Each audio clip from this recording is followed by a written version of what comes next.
চট্টগ্রাম থেকে ঢাকায় পাইপ লাইনের মাধ্যমে দ্বিতীয় দফায় ডিজেল আনার কার্যক্রম শুরু হচ্ছে আজ।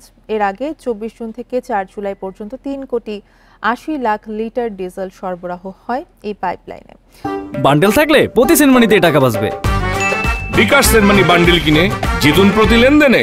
জানা গেছে বিপিসির চাহিদা অনুযায়ী তেল পাইপলাইনে ঢাকায় সরবরাহ করা হবে। পাইপলাইনের তেল সরবরাহের সক্ষমতা ৫০ লাখ টন।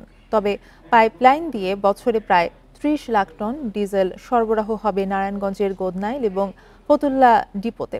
বিপিসি জানিয়েছে, রাজনৈতিক অস্থিরতা সহ বিভিন্ন কারণে মাঝে মধ্যে তেল পরিবহন বাধাগ্রস্ত হয়। এছাড়া নদী ও সড়ক পথে তেল পরিবহনের কারণে খরচ যেমন বেশি, তেমনি তেল চুরির অভিযোগ রয়েছে।